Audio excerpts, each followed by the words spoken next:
What up, everybody? What up, everybody? What up, everybody? It's AC Reviews the World, back at you with another video. It's going to be, part 4 now. Got a couple things to go over. We're going to be going over all the school shooting updates, Dallas High School as well as FSU. We're going to be going over, looks like they're going to be a football field in, I think it's Texas, is going to be renamed. For a paralyzed player. We're going to be looking at that. We're going to also be looking at the Tesla arsonist suspect that was finally charged for all that vandalism that they've, I'm not sure exactly which, because it's definitely been more than one arsonist since it's been all across the United States with Elon Musk and everybody going against him. But, yep, that's the show. Remember to like and subscribe. We're going to be coming at you at least once a week, but hey, we'll see how we going. But let's get right into this next one. We're going to be talking about first is that football field that was renamed in honor of the paralyzed player. Let's get into the news broadcast. Let's go right into it.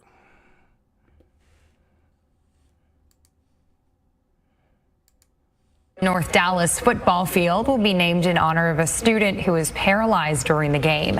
His Hillcrest High School classmates have been working for years to make it happen, and they did it just in time for their class's 50th reunion. Fox 4's Lori Brown has that story. Family came first in the McClamrock home. Family, then football. The life of John McClamrock, captured in a documentary by 23 Films. In John's junior year at Hillcrest High, life took an unexpected turn for the McClamrock family. John suited up for the game against Spruce High. John ran down and kind of threw himself into the wedge, and I think one of the guys' knees came up. Heard this incredible pop. Kind of sounded like, to me, it sounded like a shotgun going off. We rolled him over. John just basically said, "Coach, I think I broke my neck." The story of John's paralyzing injury is also a story about the devotion of his mother. My mom got up every 4 hours and she'd turn him. If that's not motherly love, I don't know what is. John could not be put in a wheelchair. You cannot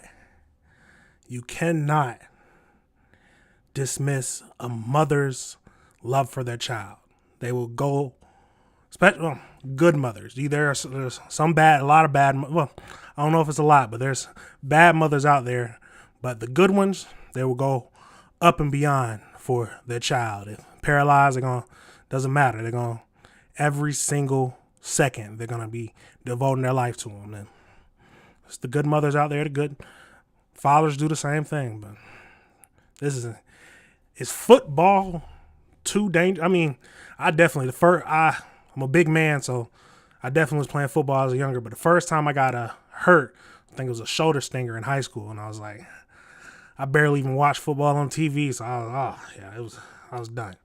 I was just gonna focus on getting into college. That was it, and pursuing my dreams of going to college. Jesus, but let's keep going. Chair, or his blood pressure would drop. Every night before she went to sleep, she'd ask God to let her live one day longer than John. And she did. John died March 18th, 2008 at 51 years old. 8 weeks later, Ann died at 89 years old. And that began the story. That is wild. Mother lived just long enough. So oh, Jesus. Yeah, I wouldn't. No parent, we've talked about this before, no parent should be burying their son. Jesus, but she did what she had to. She's up in heaven right now. If you believe in heaven, I believe in heaven, but the devotion she had. She stayed living until so she could take care of her son. Yeah. It's a great mother. Story of the Hillcrest class of 75 and their mission to give John what he gave to them. I really don't know anybody that's given more of his life to Hillcrest High School than John McClamrock. McClamrock taught the class of 75 you can still have joy no matter how tough the adversity. And when I first met John, Henry, my husband, he goes, now my brother is a quadriplegic, and he goes, I just want you to be prepared. And I walked in, I thought, oh, this is sad. But once he started talking, and once he made all of his jokes, and he just smiled so big, and he was so happy to meet me, it was different. You didn't see that anymore. Just to say that his classmates have really rallied around his spirit to say, let's make this happen. Let's do what we can to make this happen. And then for us to be a part of it, it all goes hand in hand. Natalie wishes John, his brother Henry, and his mother Ann were alive to see this field named in his honor May 3rd. John's brother Henry died 2 years ago of cancer. He was so proud. He was thinking, that class they just do everything. They always supported John, Ann, and Henry through everything. Marla Margol says she's thankful her classmates' story will inspire others. The strong message that, a mother's love and care, just how deep it can go and how far. And that of one's classmates. John McClamrock, for sustaining the injury that he had, really brought us together as a class. Lori Brown, Fox 4 News. Looking good. That is insane. Jesus. Like I said, you cannot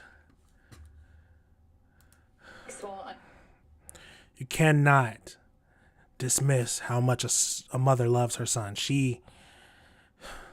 8 weeks. She lived on for 8 weeks after her son died. It is good to see that the high school is naming the field after him.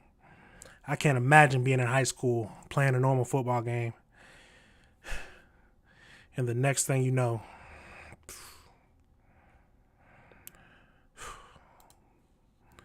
you're paralyzed. We can always... At least they're all in a better place now.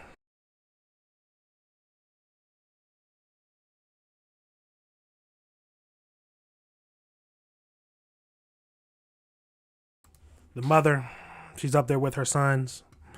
Both her sons now. Jeez, but that is the story. I wanted to bring that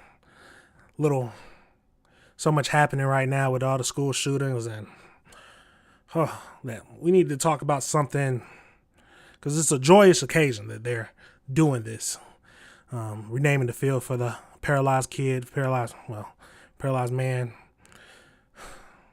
But the next thing we're going to get into today is we are going to get into, the FSU shootings, all the FSU shooting, all the new details that came out about that. It's never good when the majority of the things that we can talk about is all the death and destruction that's happening, especially in schools with kids or college students, just violence in general that's happening around the world nowadays. Seems like it's more and more of it, but we got to talk about it. We got to break down what's happening. We got to understand what's happening, and we got to do better for ourselves and for the future kids of this world that's going to come up. But let's get into the new details, all the new details that came. Let's get right into it. All right, the video you see on the screen takes us back to Tallahassee, Florida. Florida State University, the site of another mass shooting in the United States. And once again, we see people out there expressing their grief, embracing each other. bringing flowers to the scene of violence to remember the victims. Today's mood, a somber contrast to the chaos of yesterday. Oh my gosh. Video of students running away from campus moments after a gunman opened fire and killed 2. 6 others rushed to the hospital, including the suspect. Police identified that suspect as 20-year-old Phoenix Eichner. Let's go back a little bit. Just let's look at his face.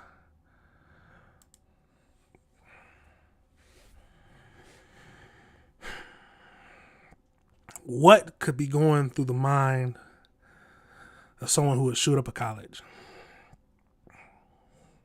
We never know. Well, let's keep going.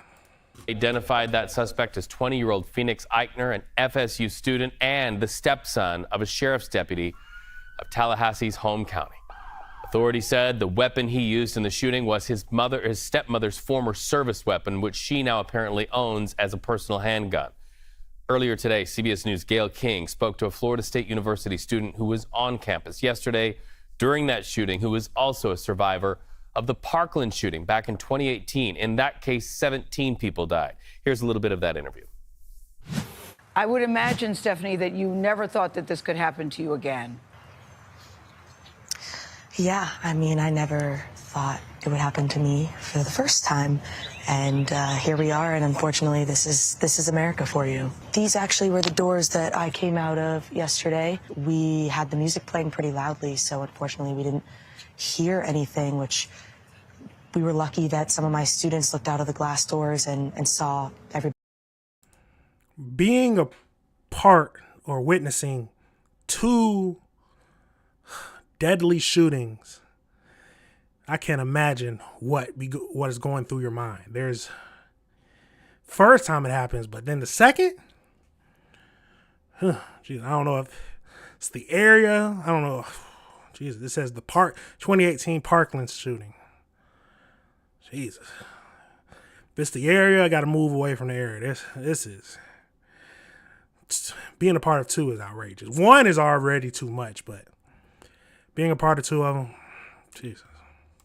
Everybody running, and I didn't see that, so I'd asked them what was going on, and when they said that everyone ran, I came out from behind the desk and I looked, and I saw crickets and I saw belongings left behind, and unfortunately, due to my previous experience, I knew what that meant, and before I knew exactly what was going on, I just started to direct everybody into the back room to safety until I got further information, but I had a feeling that it was an active shooter situation before I even heard. So from Gayle King's interview to reporters with our CBS partner in Detroit, who spoke to another student from FSU, another similar theme. He also survived the 2023 shooting at Michigan State University. Here's a little bit of that. Yeah, I think this time it was less surprising, but I think the fear was a little more immediate this time around. I talked to other undergrads who survived school shootings. And, you know, I think you go to any major. Why is there so many people going through school shootings? That is crazy. That should not be, oh, I've been through 3 school. No, that shouldn't, oh, God. R1 university like this, you know, you're going to run into people who have been in that situation. It just happened, you know, to me, you know, in college both times. Voices coming out of that violence. Let's bring in CBS News senior coordinating producer Anna Schechter, who's been following this story from the moment that we broke it yesterday on CBS News 24/7 at this very time. Anna, you're learning more today about the victims. That's right. We have just learned the identity of 57-year-old Roberto Morales. He is one of the 2 people that were shot and killed by the suspect yesterday on campus. He worked for a company that provided catering services. His brother posted on social media that he was a husband and father to a daughter. He is obviously grieving, and the company that Morales worked for put out a statement that they are heartbroken. So I'm sure we're going to be hearing more. There is another person who passed away.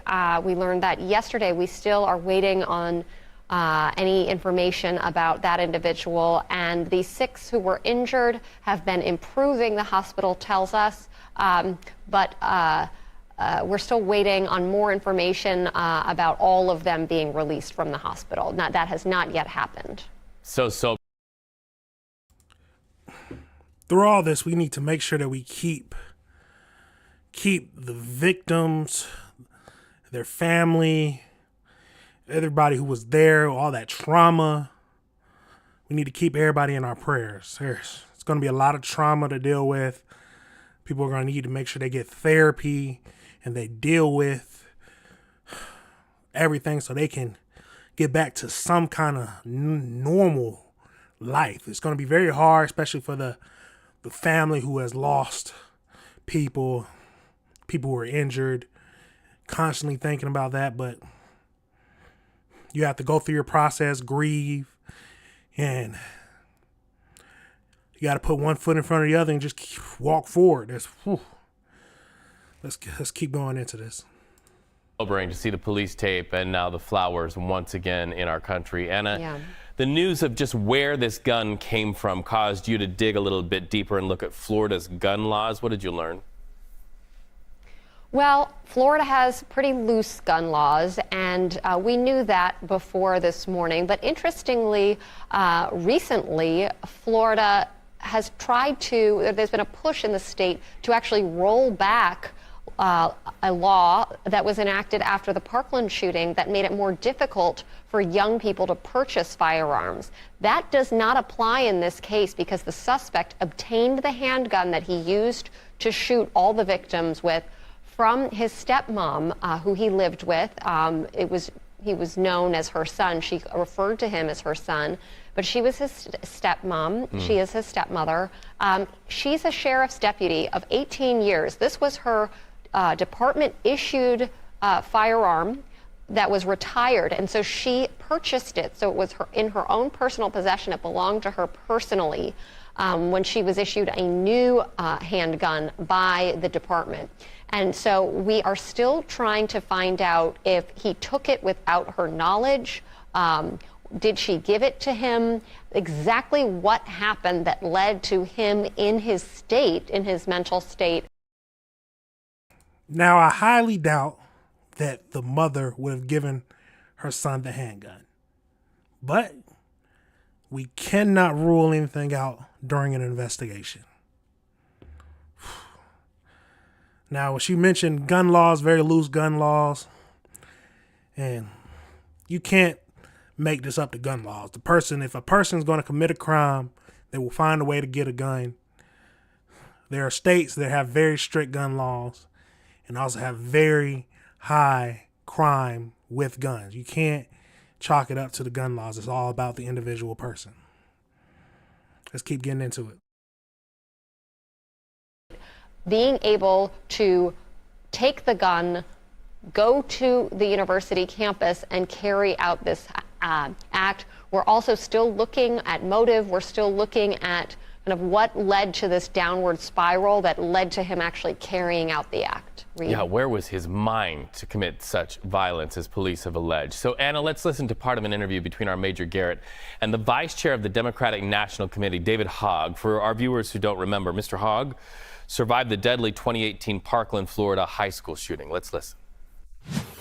I'm thinking about my friends that are at FSU. A lot of the young people who worked with us in March for Our Lives that I had to text and say, hey, are you okay? And thankfully, the friends that I texted are okay. But there's a lot of students from Parkland at FSU. And what really bothers me here is that in Florida, we worked in a bipartisan manner to pass reforms after Parkland. We passed a red flag law that has been used over 19,000 times to disarm people that risk themselves and others. And no law is perfect by any means, clearly, but we still have so much more work to do. David led. Like I said, you can pass all the laws you want, but someone who wants to commit a crime is going to find a way to get a gun.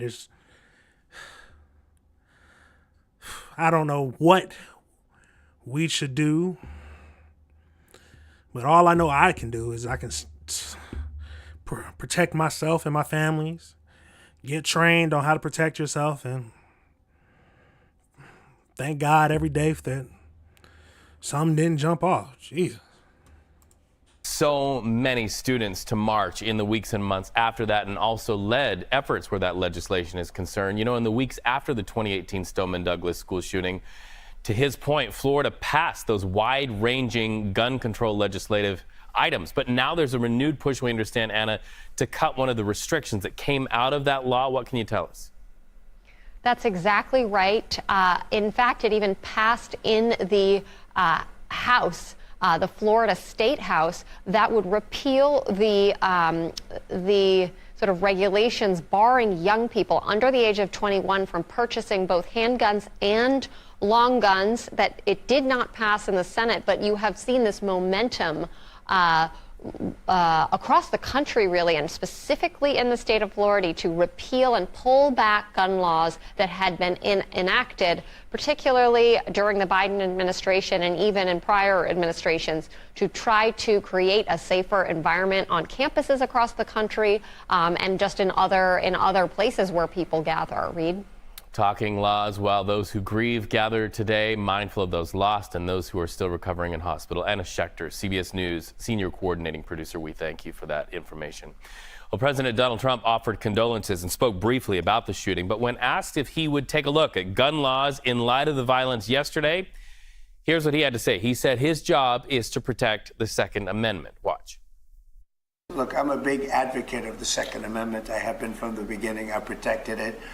And these things are terrible, but the gun doesn't do the shooting. The people do. It's, you know, a phrase that's used probably too often. I have an obligation to protect the Second Amendment. I ran on the Second Amendment, among many other things, and I will always protect the Second Amendment.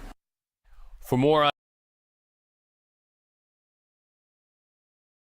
Now, like I said, I think Trump is right. The gun doesn't do the shooting. The people who want to do this will find a way to get a gun. Now, should there be more police presence? Should there be...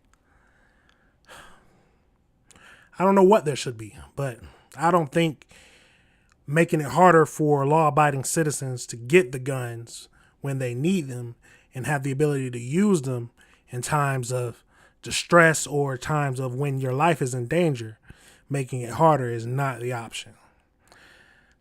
We cannot take away the guns from the people who truly need to be able to use the guns. Now, it's definitely going to mean that people who want to do bad things are going to get the guns. We got to find a way to stop that. Now, we're going to go to this next video dealing with the Florida State shooting. And it basically, the police finally break down the timeline of what everything happened. So let's get into that right now. And lo and behold, we just did in this press release from the Tallahassee Police Department. What I'm going to do right now is read it in full here. They also notified us on their social media channels saying the Tallahassee Police Department provides a timeline of events following yesterday's FSU active shooter incident. So, like I said, what I'm going to do right now, I'm going to read the entire thing. We're going to put up some images from yesterday from the scene there of the crime on campus, which is still an active crime scene. So this goes as follows from the Tallahassee Police providing this, that on April 17th, just before noon, members of the Florida State University Police Department, along with the Tallahassee Police Department, responded to reports of an active shooting incident unfolding on FSU's campus.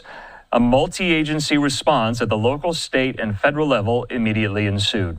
The entire incident was over in less than 5 minutes. Despite the quick response, the suspect was able to injure 8 people and impact the lives of hundreds of students, faculty, staff, first responders, and residents of this community through his actions. Now, Chief Lawrence Ravel of the Tallahassee Police Department says, quote, "What we saw on April 17th was an extraordinary example of teamwork and professionalism in the face of a horrific event." He says, "From the moment the call came in, agencies across our region came together seamlessly, sharing information and deploying resources with public safety the top priority." He says this kind of response doesn't happen by accident. It's the result of training, partnerships, and a shared commitment to protecting our community. Now, what they released is a timeline of events, and I'm going to read it now in this timeline. So they say at approximately 11 a.m., the suspect, Phoenix Eichner, arrives at an FSU parking garage. He stays in the area for an hour, moving in and out of the vehicle. At 11:51 a.m., Eichner leaves the parking garage.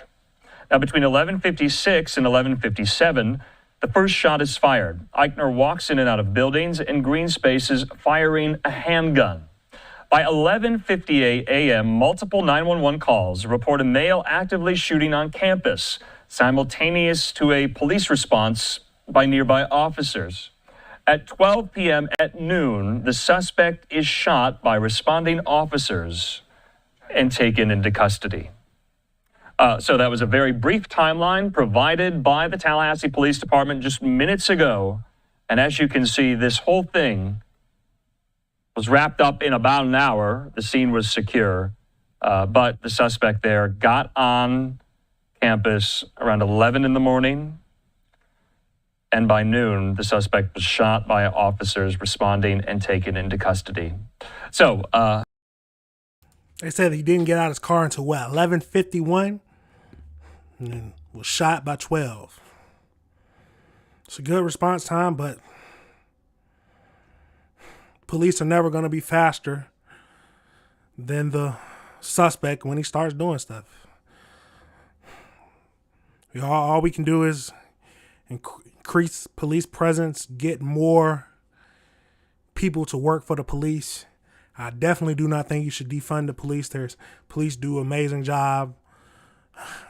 There are some bad police, but there's some bad type of in any kind of job. You can't just blame it. Can't take it out on the whole police who do so much to protect us. But let's finish up this video. Just shows you the extraordinary efforts taken by law enforcement to get on the scene to neutralize the threat there. In the meantime, though, remember, we just showed you this hour that live press conference from the surgeon team at Tallahassee Memorial Hospital. This was the summary there provided by Fox 35 Orlando, you see there. 6 were injured in the shooting. The gunshot wounds treated on torso, chest, abdomen, and face. So a number of gunshot injuries for these victims all over their bodies, as you can see. 3 were taken to the operating room right upon arrival. All right, let's be happy that all the victims who survived are in stable condition. But that is the updates on the FSU shooting. Remember, like and subscribe. We're going to be going through any new information that comes out about this and everything else. Let's just remember to keep all the family, the students, and everyone in our prayers for everything that they're going through right now. The next thing we're going to be talking about,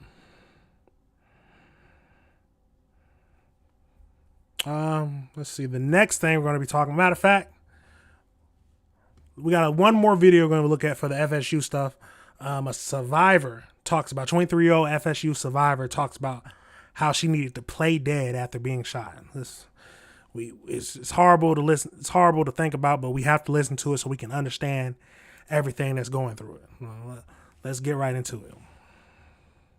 We begin on this Good Friday with a solemn memorial service on the campus of Florida State University.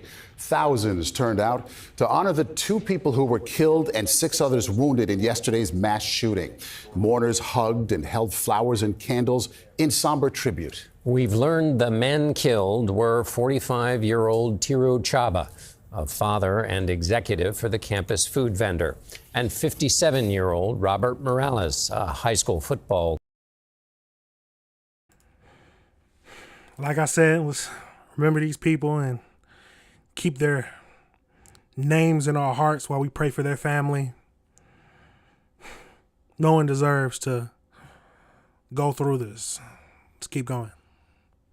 Coach who worked in the school's dining services department. Officials say that 20-year-old accused gunman wounded by police will be in the hospital for some time before he is formally charged. Skylar Henry led off our coverage last night, and he's back on campus tonight. Skylar?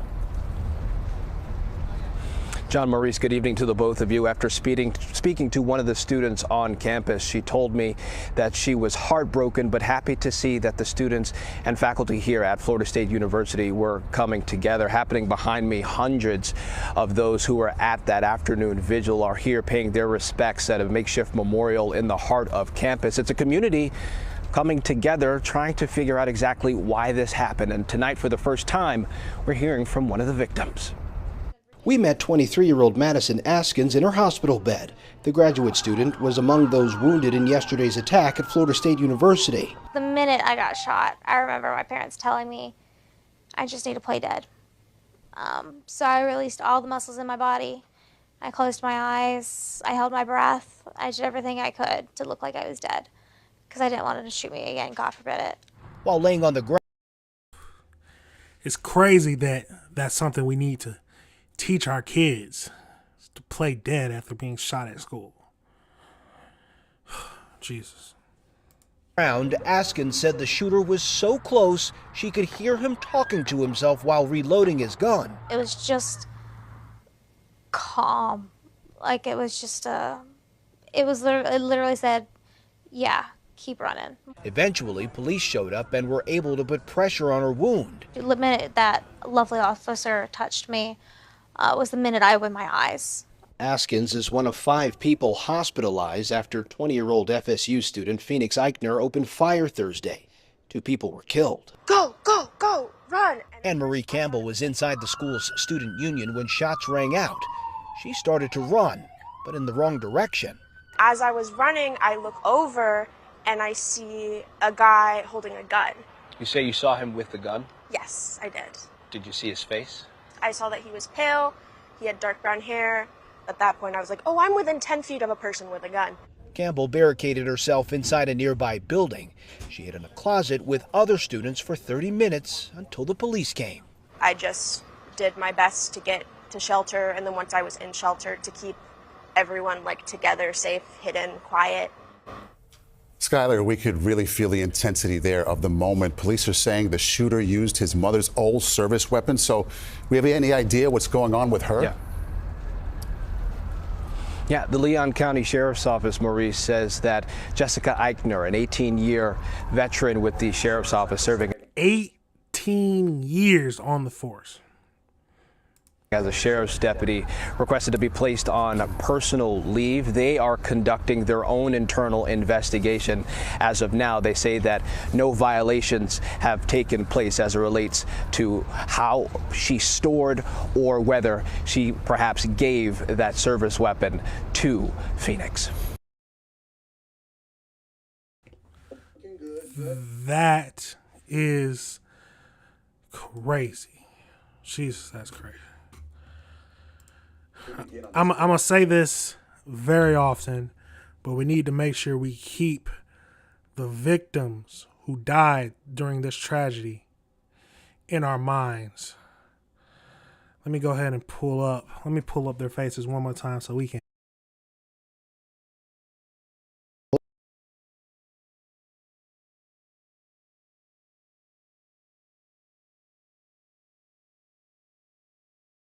Let's keep these people in our mind and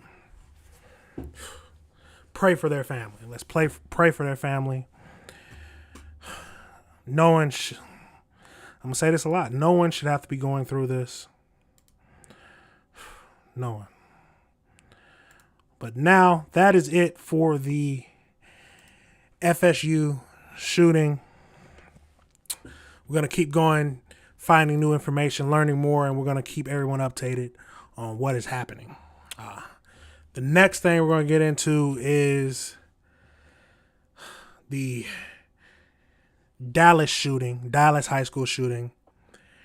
And so the first thing we're going to be watching is Tracy Haynes. I believe that's how you say his name. They're saying that this was him, and he uploaded a video talking about the shooting, talking about. We'll just watch it.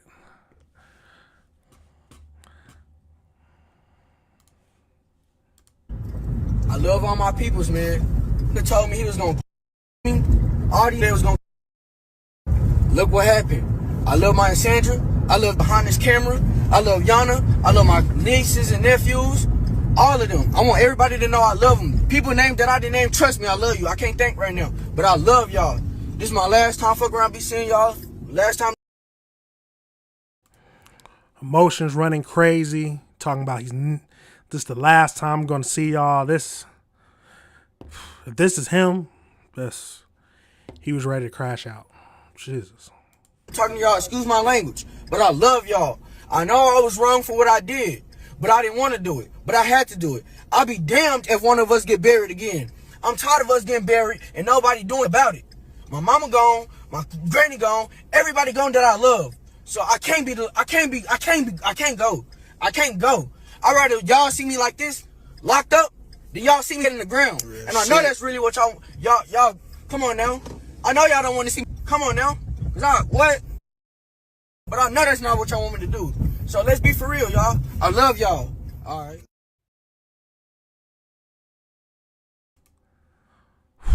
That is crazy. That is crazy. Now, we're also going to get into, let's see, the police did some updates. So we're going to watch a few minutes of this. They did some updates on what exactly what's been happening, but let's get into it. Let's get into it.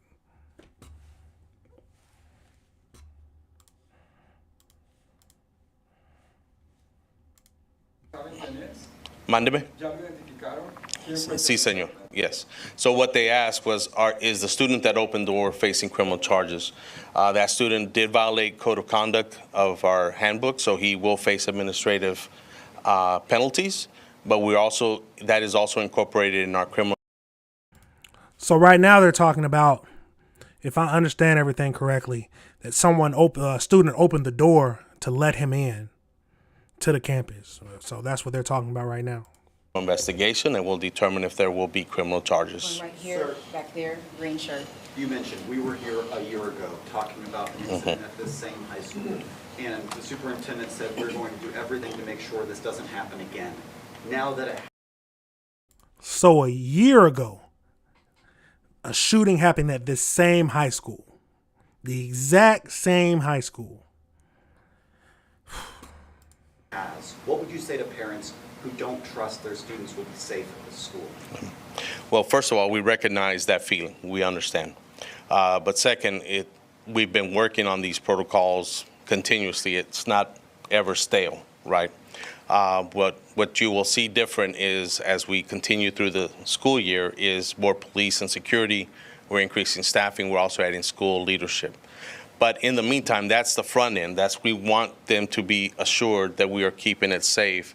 But at the same time, we're going back to the drawing board and what else can we do through technology, through personnel, through our procedures and our processes of how do we enhance this.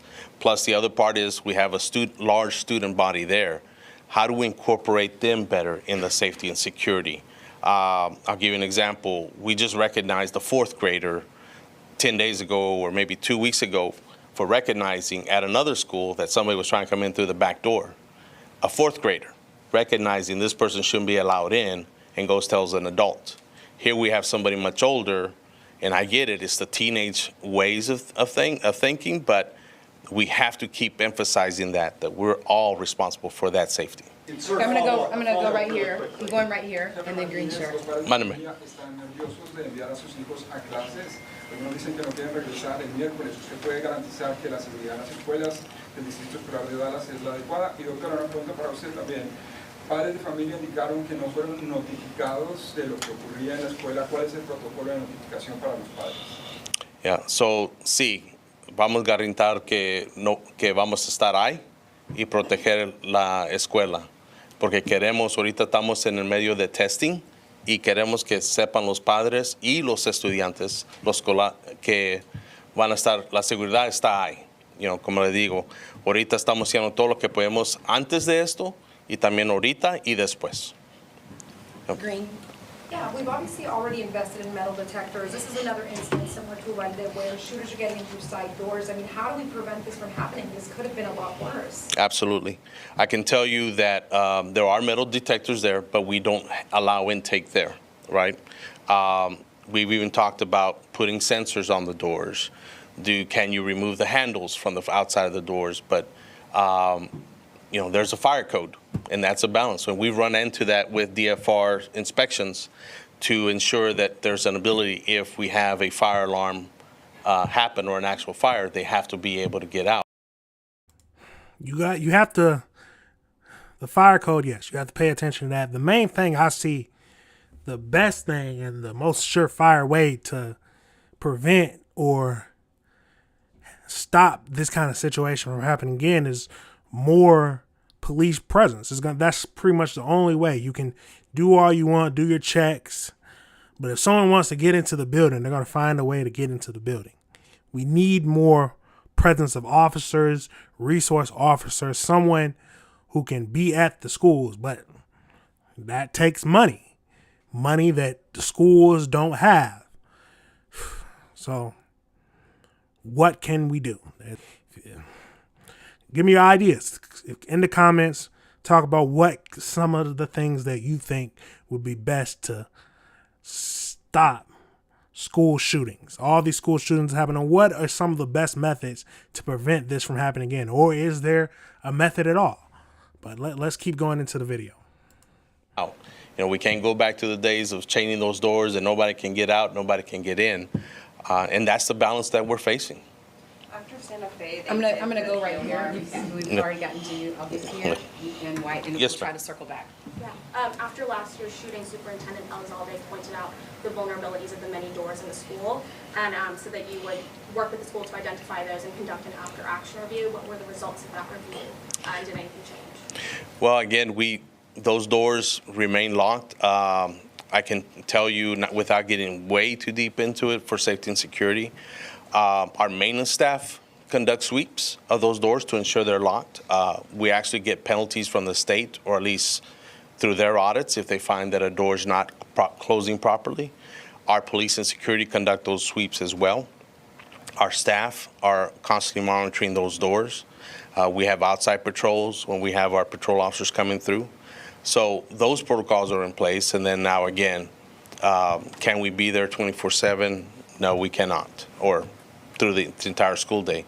But how do we make that better through those sensors? How do we leverage the technology? KERA. Do we know? Leveraging maybe AI and new technologies might be the best, most cost-effective way but there is always going to be a delay. The response time is the main problem. How are we going to make sure we get the officers to the students when they need them? I don't know. The main thing that comes back in my mind always is we need more officers, but only so many people want to be officers. I know I definitely don't want to be a police officer, but somebody has to do it. What led the student to return back to campus with the gun? Some other students were saying that it was over a dice game. He already had a knife on campus but left and returned to bring the firearm.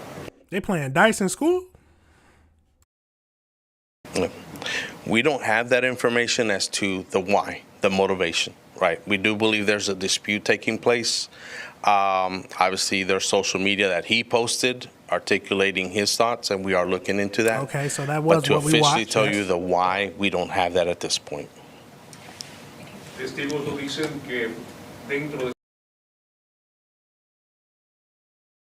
Now, that's all we're going to get into with the press conference right now, but Jesus, it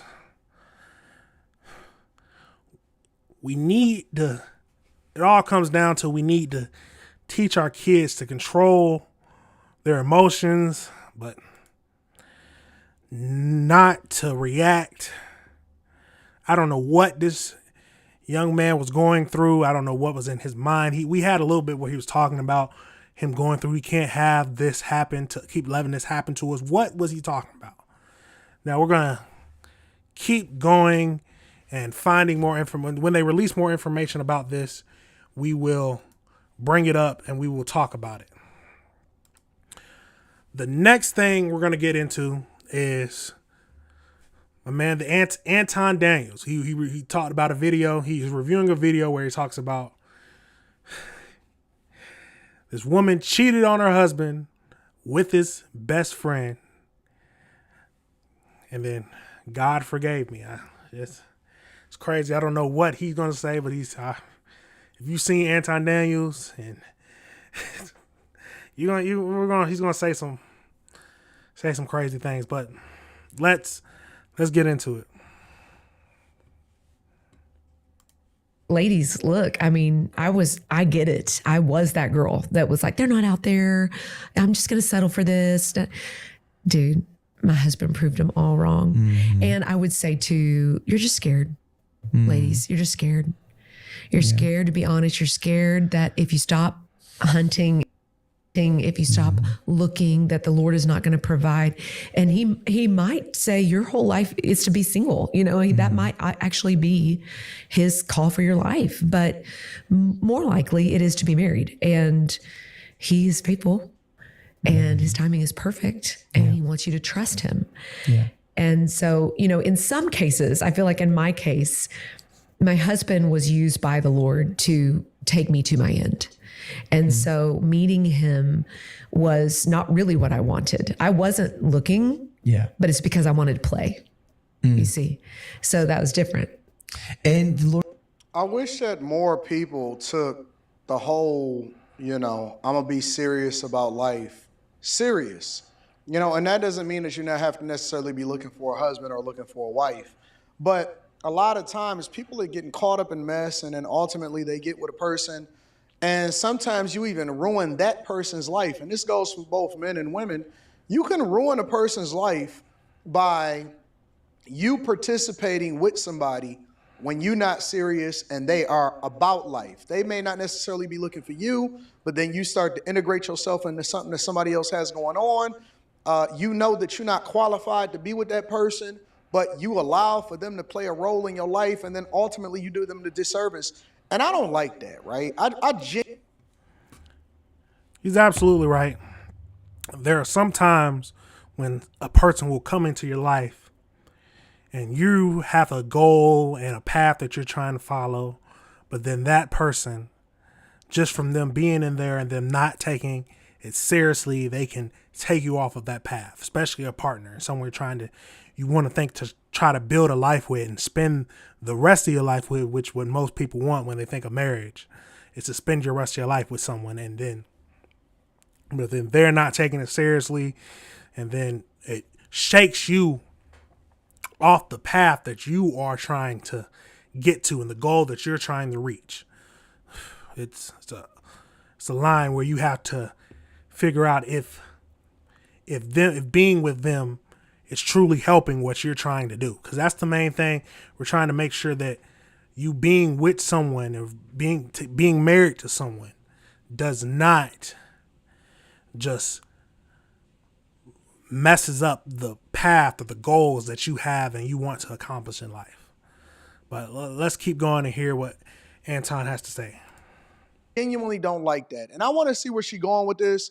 But I don't really care for it. I did see a quick clip of this short form, and it got me a little bit curious. So I went and found the whole clip because I like to get to the source to better understand exactly where all of this is coming from. And so this is what we're exploring right now. But before we even get into this, I always like to give credit to the content creator. So that link will be down in the description because it's the right thing to do. Make sure y'all tap into the Patreon. Link is in the description as well as pinned to the top of the chat. Teach Henley, 40% off your first order plus 20% off for life. And then make sure you guys hit a like for the algorithm, subscribe to the channel, and turn on your notifications. Let's see where she's going with this, right? I want to. That man good with the promotions, boy. He quick with it, right? No offbeat anything. See this. Lord knew what you needed. He knew what I needed. Sometimes we forget God is a father. Justin. I needed my Justin. I need my cowboy. Yeah, there you go. He's a cowboy. So the words that changed my life, Ryan, the words that absolutely changed my life, my husband said them to me through the Holy Spirit after I had been cheating on him for 3 years. Oh, hell no. No, we could.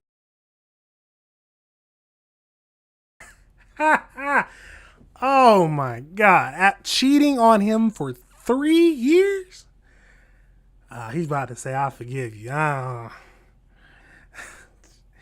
If you're going to cheat, this is my simple philosophy. If you're going to cheat, just don't be together. There's no reason you should be cheating on anyone, man or woman. Just leave the relationship. There's no reason for all of that.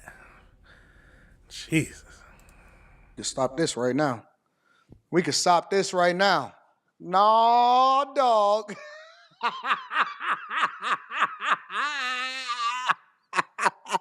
Hell no. Nope. Nope. Nope. Nope. Nope. Nope. Nope. Nope. Nope. You can't get me to go. Not pass go. Not collect $200. You can forget it, bro. And if y'all ain't got kids, it's an immediate no. I'm out. Oh yeah, no. If we ain't got kids together and you cheat, going speeding out there like Lightning McQueen, man. I'm out. So ain't no way. There's no way I'm sticking. Now if we got kids, still over. It is still over. But I'm gonna sign those papers. If possible, I want the kids to stay with me. We can't be having the growing up little girls thinking that cheating is okay, and then no. We the kids gonna stay with me, but no kids. Ain't you admitted to cheating on me? There's no reason for us to talk anymore. I'm gone. Hopefully we not living together, but if we are, it's probably my house, so I'm gonna need you to leave. Your name's definitely not on the deed, so Jesus. If God told him to say, hey, you need to get your life together and stop ruining other people's lives, I think that would be an appropriate response. Hell no. What? Man, and this is how the church started looking bad, to be honest with you. Listen, people just need to take their L's in silence, fix their life, and then to be a reflection of the light. And I don't know. Maybe God is using them in a good way. Let me hear the full context of what's going on, bro. With his best friend. We had 2 kids. No, there's no way. And he could.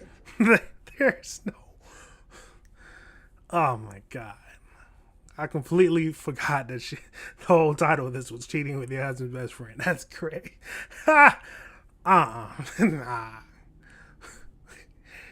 I don't like violence, but Jesus, the friendship is over with. There's no nah.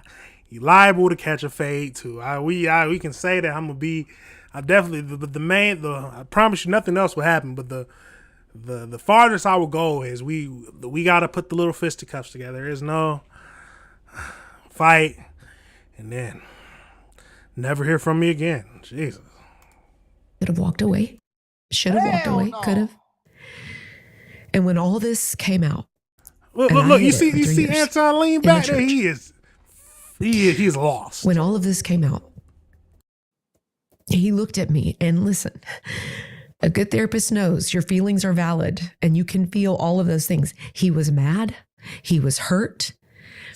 He was confused. He was disoriented. All those things were still true.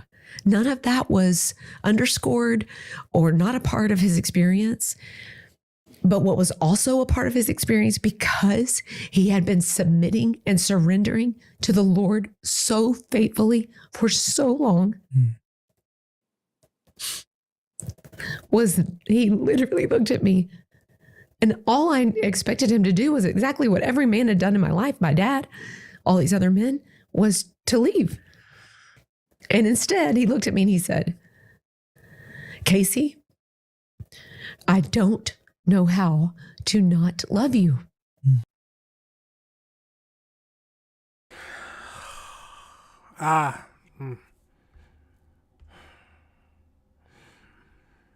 Let's maybe be devil's advocate. Maybe the love is strong enough to where you can overlook the infidelity with your best friend. Maybe the Lord told you. Yes.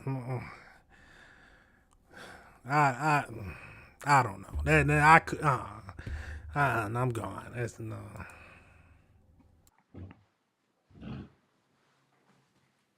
I can't do it, bro.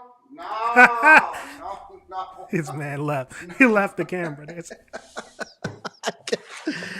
Oh, Jesus. Just when I thought that I seen it all on the internet, this is what we come to. Yo, chat. What up, chat? What up, everybody? This is what we come to. I'm not sure I'm this man bent over there. I'm not the man for this job anymore. I have run my course. I think it's about time for us to repurpose the platform to be something completely different. I'm not sure that I'm built for this, bro. I'm not.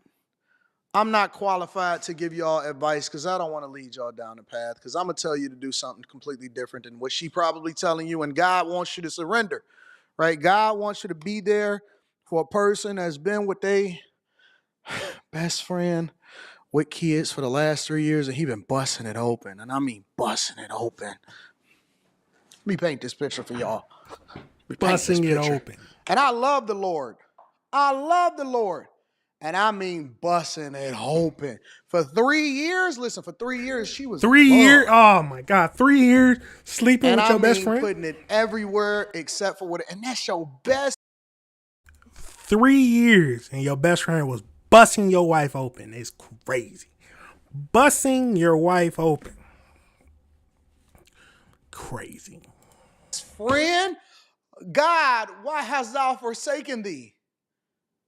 No, dog, no. I'm telling you, man. The scriptures say the Lord ain't gonna give you no more than you can bear. Oh, that's a lot to bear I'm right gonna have there. to introduce this in the after hours tonight. We got to talk about this one. Make sure y'all tune in the after hours tonight. I'm gonna just let this play because I don't know what else to say. I don't know what else that I can tell y'all right now. I'm brokenhearted. Don't know what else to say. I could never see you the same. You know what he did to you? Jesus, Lord. I don't know how to not love you. Be offense, God. And Ryan, that was it. That was it. That is when Jesus became my Lord. That is when I got grace for the first time in my life. Oh, so that's when you turn your life over to God. When you got caught cheating. What happens if you don't? Well, I don't think she was caught. It sounds like that she admitted it. Jesus. Don't get caught. You just gonna be of the devil?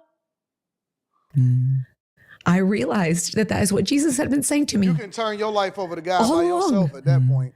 You don't understand, girl. You can run from me. You can hide from me. You can be mad at me.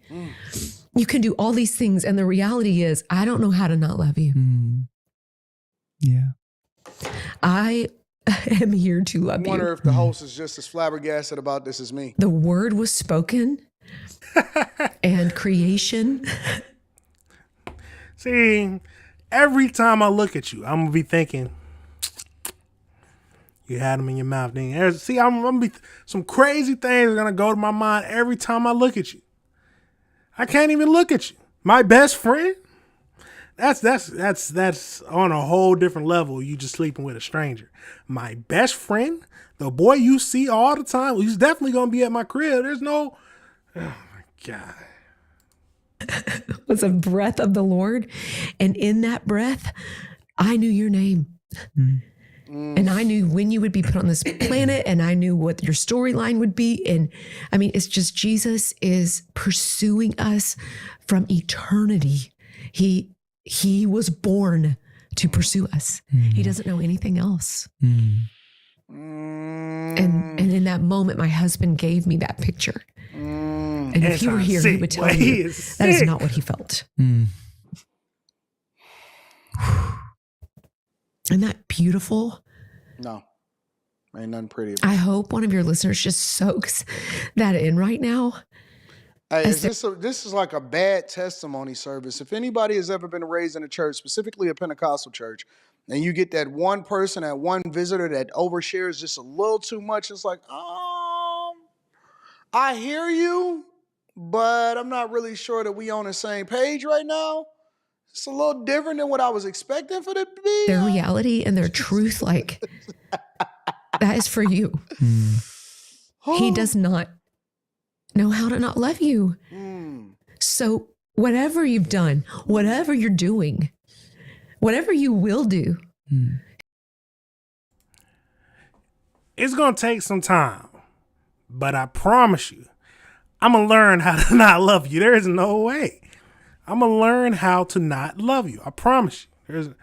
I'm going to move forward from this, away from you, and find someone who will not cheat with my best friend.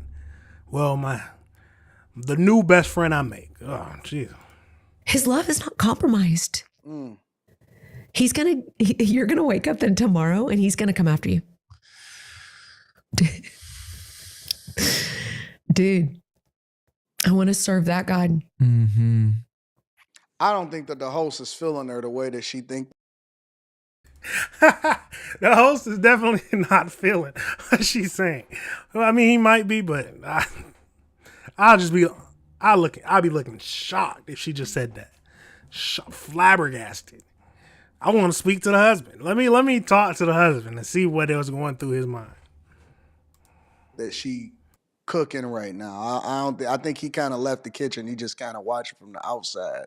And so right then and there, my whole life shifted. And of course it was a journey.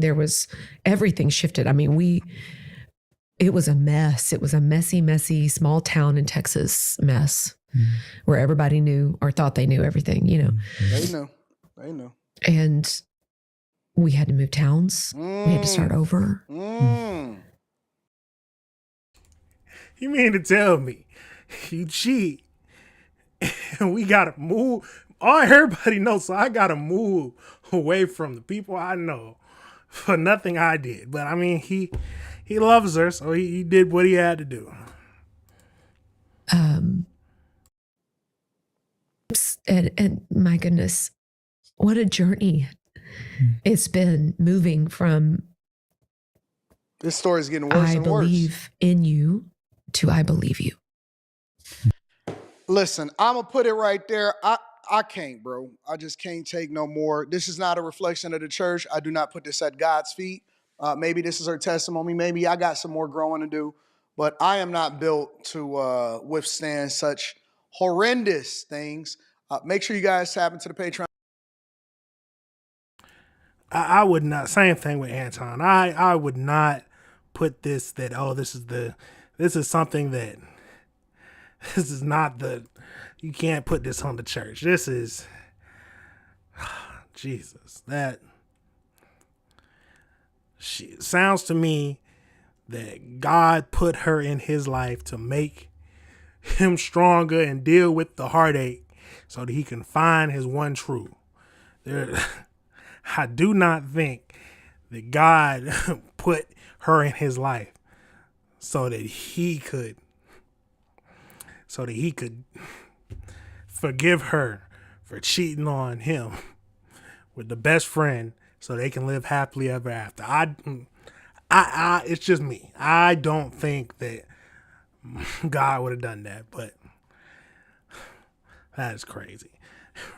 Now, remember that was a video that Anton Daniels was reviewing. Go and check out his stuff. I watch most of his stuff. He's very funny, very intellectual. Go and check it out. Best friend is crazy, man. But all right, let's get into the next thing we're going to be looking at is the 17-year-old with autism who was shot by the Idaho cops. Now, they most recently released body cam footage from the officer who was there. So first thing, we're going to do watch a video on a recap just explaining what was happening. Then we'll watch the body cam footage. And then we're just going to give my thoughts on what I think. Mental illness is a very difficult thing to process when the training that they must have to deal with a mentally ill. When it's their mind, they're not trying. They're a dangerous person, but it's all because of their mind. It's crazy. But let's get into the video. Get right into it.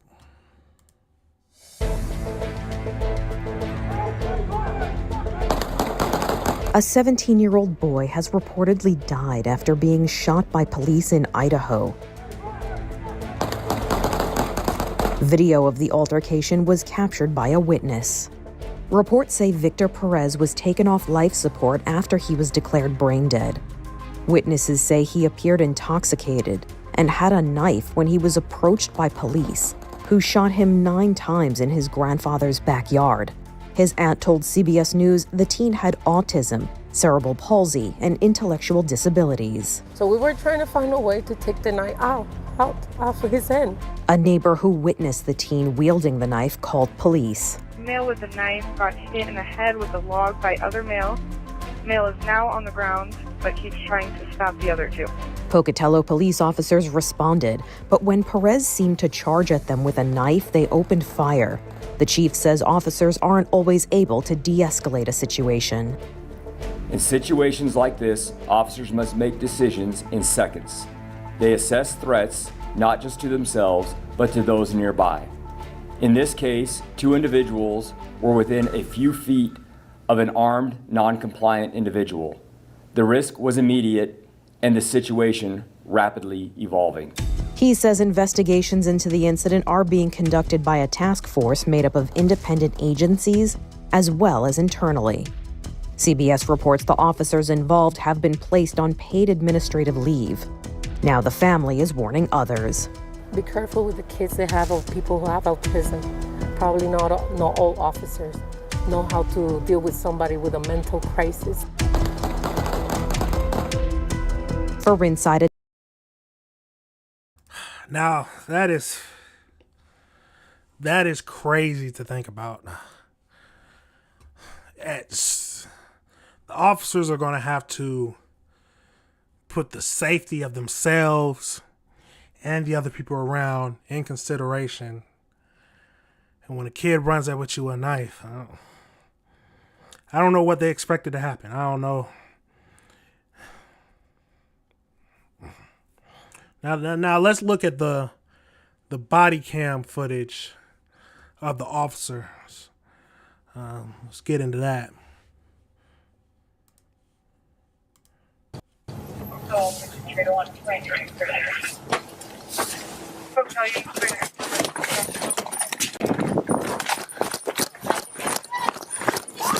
No, that's baby. That's okay. That's okay. Hey, drop the knife. Drop the knife. Drop the knife. Hey, drop the knife. Hey, drop the knife.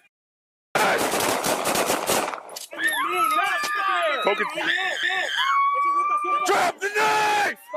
Drop the knife. Drop the knife. Drop the knife right now. Back up.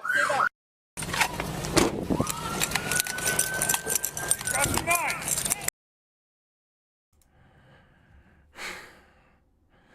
Now you saw a person on the side. I'm assuming he knew the kid. He was telling him, "Oh, nothing's problem. Relax." Jesus. Drop the knife. Drop the knife. Drop the knife. Drop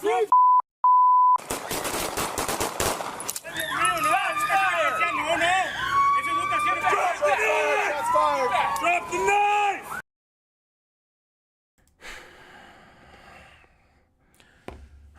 It's sad. I don't think it was no fault of the parents, but well, probably was a fault. I don't know, but how did the son get the knife? Why did he have the knife? Why was he going through a freaking out, or what was happening that made him want to freak out? Now we have to think, is it the officer's fault that maybe they could have handled it without killing the suspect? I'm not sure that based on the police call that they got, they wouldn't have known that he had autism. All they know is that someone has a knife and that they are running towards them. So I don't think you can blame the officers for this. Main thing, we got to keep our kids in check. We can't, especially if your kid suffers from mental illnesses, which all the mental illnesses this kid suffered from. I don't know if the parents should have kept a better handle on him, or sometimes it's too much to deal with, and so I hate to say it, but the kid needs to be in a mental facility just to make sure that he is safe and everyone else is safe, because swinging around a knife, he could have easily got someone and hit the mother or the father and been responsible for killing someone. And Jesus, let's remember to keep the family of the kid in our prayers. Keep the family of the kid in our prayers. And like I said, I don't think we should blame the officers, any of the officers in this. I don't think they could have done anything differently. Jesus. But that is it for that video. Now, the last thing we're going to get into to finish up the show is the Tesla arsonist. One of the Tesla arsonists has been, the FBI director has made charges against them. So we're going to look at some of that.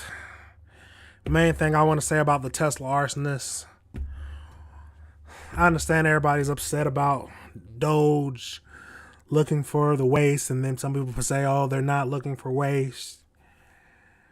They're saying that they haven't found anything, and everything they're saying is lies. But burning people's Tesla, I understand you're trying to stick it to Elon Musk, but burning someone's Tesla who bought a Tesla, how do you know that they support Elon Musk? Do you want them to sell their Tesla? I mean, come on now. The main thing that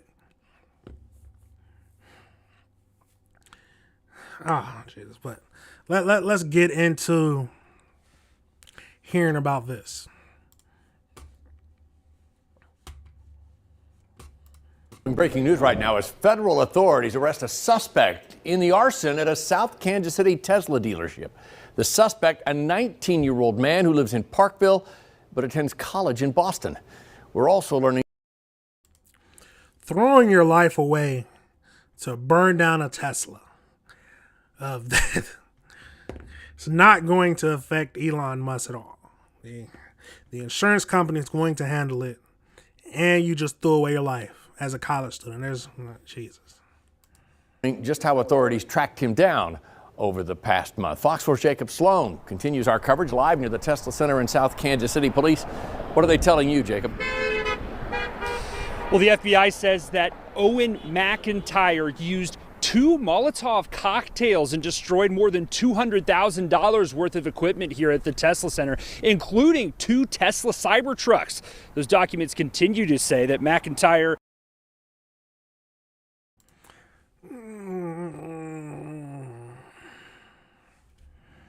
I said this was a boy. Nah, I'm not going to say anything, but let's keep going. Is a college student in Boston. He was here on spring break back in Kansas City. Authorities found security camera footage that shows McIntyre parking his car a short walk away from the Tesla dealership here. The FBI then says McIntyre lit 2 Molotov cocktails and threw them at the trucks. The attack damaged those 2 Cybertrucks as well as 2 charging stations here. Agents were able to match the license plate on that car to McIntyre's family, and they also tracked. Stupid. People are so stupid. They are going to see your car license plate. There's so many cameras now. So committing a crime, you can do all you want, but They're going to follow the camera. They're going to look at every single camera to find your car. And then they're going to follow that car back to where you live. It's crazy. Tracked his cell phone, social media activity, and flight records, and arrested him today in Boston. Now, I want to show you the statement from U.S. Attorney General Pam Bondi on the arrest. She says, "Let me be extremely clear to anyone who still wants to firebomb a Tesla property. You will not evade us. You will be arrested. You will be prosecuted. You will spend decades behind bars. It is not worth it." The Attorney General and the FBI Director have repeatedly called these attacks on Tesla campuses domestic terrorism. Now, McIntyre's not facing any terrorism charges, but the charges that he does face, John, could land him more than 30 years in federal prison. Strong word.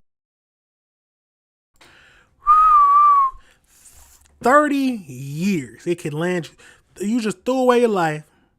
You made some Molotov cocktails, threw them at a Cybertruck, messed up the Cybertruck, all because you don't agree with what Elon Musk is doing. Now you are spending your life, the rest of your life. You're a college student, so what, he's like 21, 22, maybe older. Now you're going to spend till you're 50. Maybe you get out on good parole. You got to spend at least half of it, so 15. Might get out in 15. There's no time in jail is all right. Don't matter if it's a day. Don't matter if it's a week. And it doesn't.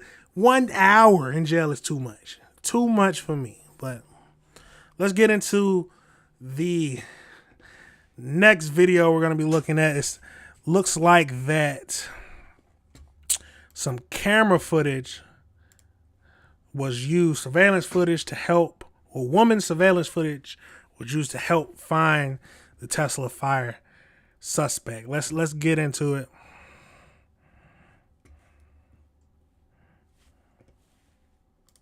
Our coverage on the 19-year-old accused of setting 2 Tesla Cybertrucks on fire at a Kansas City dealership. Owen McIntyre of Parkville now facing multiple federal charges. A driver sent us this video showing the trucks on fire last month. You can see a person running away from the area. Investigators say that person is McIntyre. Federal prosecutors releasing a detailed account of how they linked McIntyre to the crime. KSHB 41 reporter Charlie Keegan joins us live outside the dealership where it happened. Charlie, I know you went through that extensive document implicating McIntyre. Bring us up to date. Kevin, I've got that document right here with me, all 21 pages, explaining how FBI agents feel like they've linked the person to the fires here of the 2 Cybertrucks at this Tesla dealership. Let me tell you, Kevin, going through this document, it reads like a crime novel. There are all sorts of clues, like a hat, license plates, and a neighbor's surveillance footage. Well, that neighbor shared the surveillance footage exclusively with KSHB 41 News. I had completely unaware that anything was happening outside. Erica Perriolet's surveillance footage shows someone pull up at about 11 o'clock at night on St. Patrick's Day. You see a dark, shadowy figure spend several minutes in her front yard, put on a white floppy sun hat, and walk away. I was just super scared. Honestly, that was my only feeling, was this is really creepy. The FBI says this person is Owen McIntyre. In a 21-page court filing, you don't know where you're being recorded at. Like, there's always going to be recordings everywhere. You have to assume that. We are in a day of technology. Cameras everywhere. I have cameras outside my house. There's cameras everywhere. Crazy. Agents lay out how they associated McIntyre with the Tesla fire. The feds say it begins with what's left of a Molotov cocktail. They say set the Cybertrucks on fire. Our footage shows how badly the trucks burned. The person ran across the street. The FBI also relied on this footage from someone driving by the fire in their car. You see a person run away, disappearing into the neighborhood. That's where agents say they found the sun hat pictured. Nah, I ain't want to say anything, but the man did look very feminine, and he has a big feminine hat, sun hat on, and he left it at the scene. Jesus. Here, they say DNA on the hat matched DNA on the rag from the Molotov cocktail. They told me that it was found a couple doors down, that he had hopped the fence or something. Finally, the FBI says license plate readers help pinpoint the car to McIntyre. We're showing this picture. What I say? Following, they'll follow you all the way. Now, I don't know why he is so feminine looking. Of McIntyre from court records. It shows him at an airport flying back to college in Boston after the fire once his spring break ended. We showed Perry Olay how the FBI included screenshots of her. Yeah, I'm going to spend my spring break coming home after doing my best in college to come start some fires and fly back. Risk my freedom. Nah. Surveillance footage in their report. I'm glad that it helped. She'd been hoping for an update. Now she has a warning. Citizens around are looking and paying attention, and that if they're thinking of committing a crime, they'll get caught, likely. U.S. Attorney General Pam Bondi echoed that warning you just heard from Erica with a little more strongly worded statement that she sent us. It said, "Let me be extremely clear to anyone who still thinks they want to firebomb a Tesla property, you will not evade us." McIntyre, of course, innocent until proven guilty. We reached out to his parents tonight. They didn't want to comment today. Live. Of course they didn't want to comment. There's no way you're going to want to comment on why your son who looks like I don't know, we're not even gonna say that, but why your son was out there. Look how annoyed he looks. Why your son was out there coming from college to burn down some Teslas. In Kansas City, Missouri, I'm Charlie Keegan, KSHB 41 News. People in the neighborhood extremely vigilant. Charlie, thank you. Now,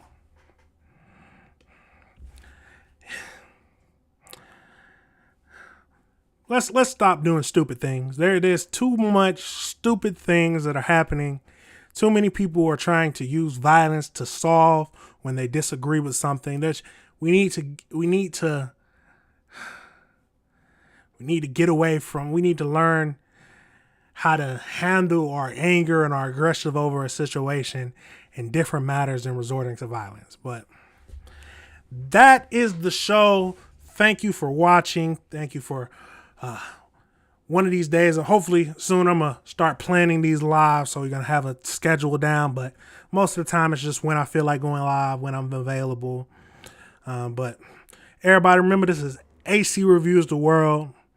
Thank you for watching. Remember to like and subscribe. Follow me on Twitch. Go down in the description, see all the setup that I use and what I use to bring these videos to you. And if you want to have more topics, send them to the comments, send them to my YouTube, and we'll talk about them. We're going to get a discussion down so we can understand. I don't want to be in an echo chamber. I want to hear your discussion, your thoughts. If you disagree with what I'm saying, then tell me your thoughts, and let's have a civilized discussion on the different topics, and let's review this world together. Now, thank you again. And you already know I'm gonna have to let the intro play one more time to end us. But remember, like and subscribe. Thank y'all, everybody. Peace.